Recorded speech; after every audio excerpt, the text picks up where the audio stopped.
ಮತಗಳ್ಳತನದ ಬಗ್ಗೆ ಬಿಹಾರದಲ್ಲಿ ಪಾದಯಾತ್ರೆ ನಡೆಸ್ತಾ ಇರುವಂತಹ ವಿಚಾರಕ್ಕೆ ಸಂಬಂಧಪಟ್ಟಂತೆ ಸಿಎಂ ಸಿದ್ದರಾಮಯ್ಯ ಹೇಳಿಕೆಯನ್ನು ಕೊಟ್ಟಿದ್ದಾರೆ.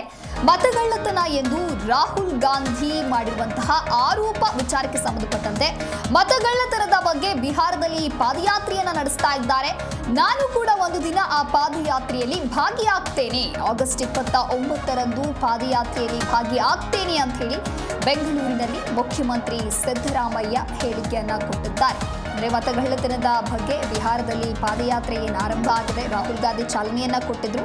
ಆ ಒಂದು ಪಾದಯಾತ್ರೆಯಲ್ಲಿ ಸಿಎಂ ಸಿದ್ದರಾಮಯ್ಯನವರು ಭಾಗವಹಿಸುತ್ತೇನೆ ಅನ್ನೋದಾಗಿಯೂ ಕೂಡ ಇಲ್ಲಿ ಹೇಳಿಕೆಯನ್ನ ಕೊಟ್ಟಿದ್ದಾರೆ. ಅಂದರೆ ಆಗಸ್ಟ್ 29ರಂದು ಪಾದಯಾತ್ರೆಯಲ್ಲಿ ಭಾಗಿಯಾಗ್ತೇನೆ ಅನ್ನೋದಾಗಿ ಹೇಳಿಕೆ ಕೊಟ್ಟಿರುವಂಥದ್ದು.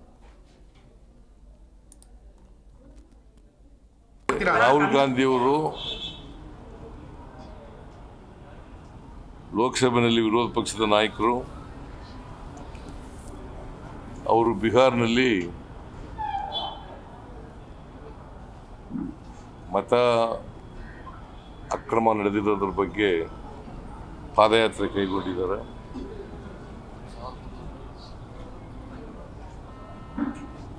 ಅವರು 16 ದಿನಗಳ ಕಾಲ ಪಾದಯಾತ್ರೆ ಮಾಡ್ತಾರೆ. ಸುಮಾರು 1300 ಕಿಲೋಮೀಟರ್ ಪಾದಯಾತ್ರೆ ಮಾಡ್ತಾ ಇದ್ದಾರೆ. ನಾನು ಒಂದು ದಿನ ಪಾದಯಾತ್ರೆಯಲ್ಲಿ ಭಾಗವಹಿಸಬೇಕು ಅಂತ ತೀರ್ಮಾನ ಮಾಡಿ 29ನೇ ತಾರೀಕು, ಈ ತಿಂಗಳು ಆಗಸ್ಟ್ 29ನೇ ತಾರೀಕು